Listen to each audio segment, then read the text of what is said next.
1 Tesalonika pasal yang kelima ayat yang ke-23.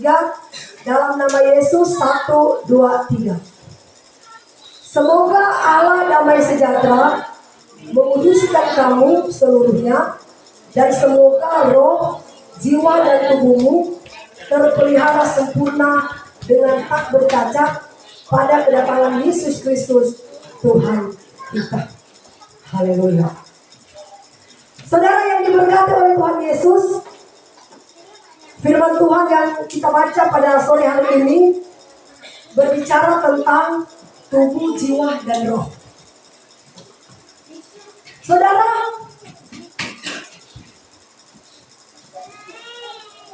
tubuh, jiwa, dan roh. Sebenarnya saudara, apakah yang akan membawa saudara dan saya itu masuk ke dalam kerajaan surga? Apakah tubuh kita? Apakah jiwa kita?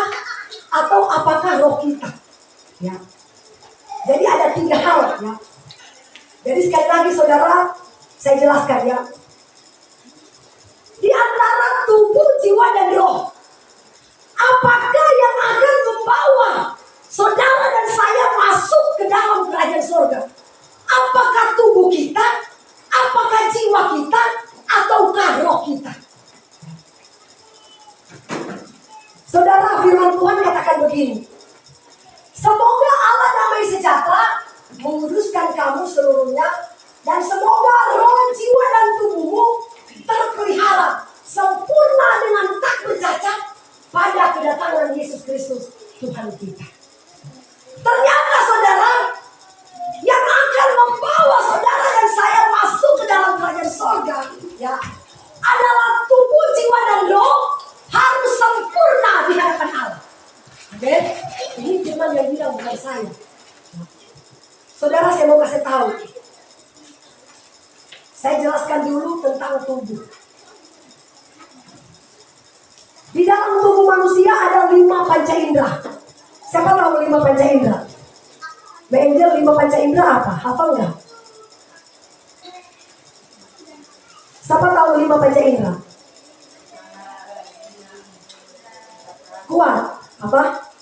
Mata, telinga, mulut, rasa. Satu lagi. Tangan. Ya, indera peraba. Haleluya. Saudara, di dalam tubuh manusia ada 5 panca indera. Mata, hidung, telinga, mulut, lidah, dan tangan. Itu 5 panca indera. Ya. Saudara, saya mau kasih tahu. Boleh-boleh saja manusia itu menjaga tubuh kita supaya kita tetap kelihatan cantik, ya kan? Itu kan penampilan secara lahiriah. Terus ada juga saudara yang rela mengeluarkan uang banyak supaya dia bisa membeli pakaian-pakaian yang mahal, bedak-bedak yang mahal, ya. Bahkan ada para artis rela mengeluarkan uang miliaran cuma untuk mereka bisa operasi plastik supaya tetap kelihatan menarik di pandangan mata semua orang turis. Ya. Itulah saudara penampilan tubuh. Tetapi saudara, apakah ketika kita menjaga tubuh kita ini tetap fit, tetap cantik, tetap kelihatan indah, apakah itu tidak boleh? Boleh. Ya. Tetapi ingat saudara, tubuh ini tidak akan membawa kita masuk ke dalam kerajaan surga. Amin. Karena firman Tuhan katakan, ya, ketika saudara dan saya diciptakan, kita diciptakan dari debu tanah. Kemudian ketika kita mati, tubuh akan kembali kepada tanah. Amin. Cuma roh dan jiwa yang akan masuk ke dalam kerajaan surga. Amin. Haleluya. Itu kata Alkitab, saudara. Ya. Saudara, sekarang kita masuk pada jiwa. Di dalam jiwa itu ada 3 hal. Siapa tahu? Mia tahu. 3 hal di dalam jiwa. Gak ada. Di dalam jiwa, ingat baik-baik ya. Di dalam jiwa itu ada pikiran, ada perasaan, ada kehendak. Itu jiwa. Ya. Saudara, sekarang saya mau kasih tahu. Ya. Bagaimana caranya supaya saudara dan saya menjaga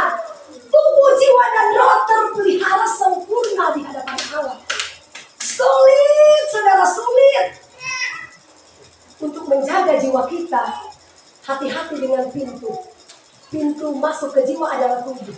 Ya, sekali lagi saudara saya kasih tahu, pintu masuk ke jiwa adalah tubuh. Betul nggak Pak Martin? Mata kita ini kan anggota tubuh, ya kan? Telinga anggota tubuh. Saudara, mata adalah anggota tubuh.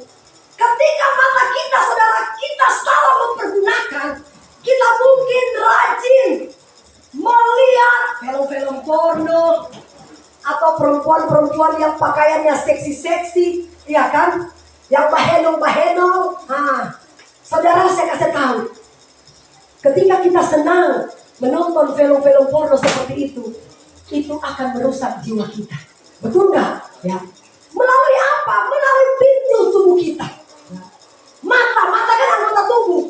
Ketika mata kita salah pergunakan, saudara, maka itu akan merusak jiwa kita.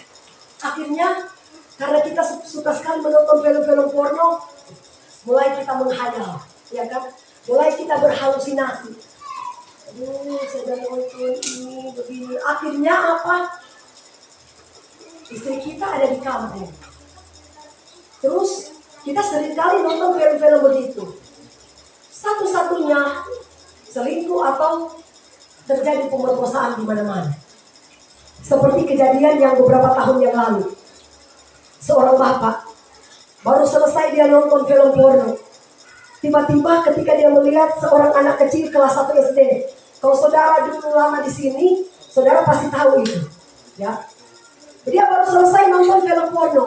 Tiba-tiba ketika dia melihat seorang anak kecil kelas 1 SD lewat, dia langsung panggil, dia bilang, ayo dek, kita naik ke atas ambil singkong.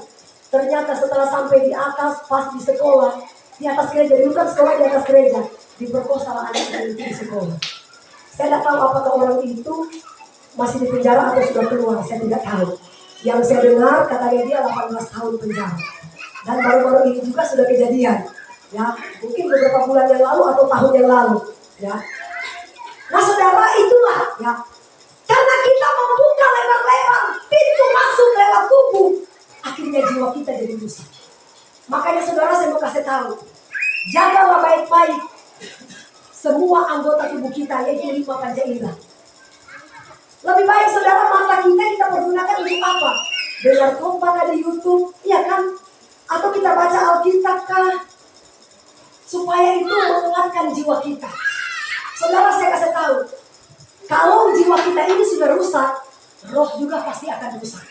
Coba saudara pikir ya. Kalau saudara jiwa kita ini sudah rusak, sudah penuh dengan film-film porno, sudah penuh saudara dengan pikiran-pikiran yang najis saudara. Sedangkan kita mau berdoa aja sudah sulit. Jangankan kita datang ke gereja, berdoa aja kita sudah sulit. Karena apa? Jiwa kita ini sudah rusak. Ya. Coba kita buka dulu Alkitab. 1 Korintus 1 Petrus dulu, 1 Petrus 3 ayat yang ketiga. 1 Petrus 3 ayat yang ketiga.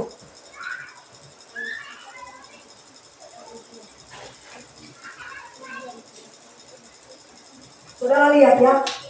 Perhiasanmu janganlah secara lahiriah, yaitu dengan mengepang-epang rambut, memakai perhiasan emas, atau dengan mengenakan pakaian yang indah-indah terus.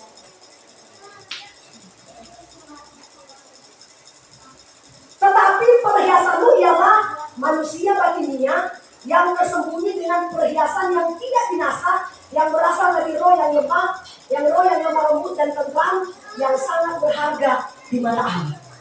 Ternyata perhiasan kita bukannya kita membeli pakaian-pakaian yang mahal. Sekarang timbul pertanyaan, Ibu Pendeta, apakah kita pakai pakaian mahal? Tidak boleh, boleh. Yang penting jangan sampai kita salah gunakan pakaian itu. Amin. Kita pergunakan semuanya untuk hormat kemuliaan nama Tuhan. Tapi saudara, kalau kita beli pakaian yang mahal-mahal cuma untuk diperlihatkan oleh laki-laki lawan jenis kita, untuk pakai supaya dia tergoda, nah itu salah. Tetapi kalau kita pakai untuk kemuliaan nama Tuhan, saya percaya itu tidak salah. Amin. Terus kita buka lagi Yohanes pasal yang keempat ayat 23 sampai dengan 24. Yohanes 4 ayat 23 sampai 24. Nah, saudara lihat ya. Saya akan jelaskan ayat ini karena ayat ini penting. Tadi saya sudah katakan, kalau jiwa kita ini sudah rusak, roh juga pasti akan rusak. Ya. Kalau saudara seringkali mengisi jiwa kita ini lewat pintu masuk mata, lewat tubuh, jiwa kita ini jadi rusak, saudara. Kita tidak bisa lagi menyembah, kita nggak bisa lagi mencari hadirat Allah, kita nggak bisa lagi gereja, saudara. Karena apa? Karena jiwa kita ini sudah rusak. Akhirnya roh ikut rusak. Saudara, firman Tuhan katakan begini ya, tidak tahukah kamu bahwa tubuhmu adalah bait Allah, roh Allah diam di dalam kamu. Barang siapa membinasakan bait Allah, Tuhan akan binasakan dia. Ya. Saudara bayangkan, ya. Tubuh kita ini tempat kediamannya roh Allah. Berarti roh Allah itu ada di sini. Betul nggak Pak Martin? Iya kan? Nah, dia katakan begini. Kalau katanya kita ya membinasakan bait Allah, Tuhan bilang aku akan binasakan dia. Coba ini ayatnya. Jangan dulu itu saya 1 Korintus dulu 3 ayat 16. 1 Korintus 3 pasal yang ke-16. Saudara lihat ya. Tidak tahukah kamu bahwa kamu adalah bait Allah, roh Allah diam di dalam kamu. Terus.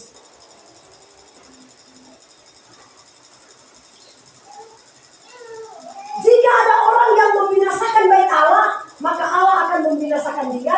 Sebab bait Allah adalah kudus dan bait Allah itu adalah diri kita sendiri. Saudara, saya kasih contoh supaya saudara mengerti ya. Misalnya saudara ini ada di ruangan gereja, ya kan? Tiba-tiba saudara, saya bikin asap di sini, luar biasa. Kira-kira ketika saudara mencium asap yang banyak, kira-kira kita betah nggak tinggal di gereja? Betah nggak Pak?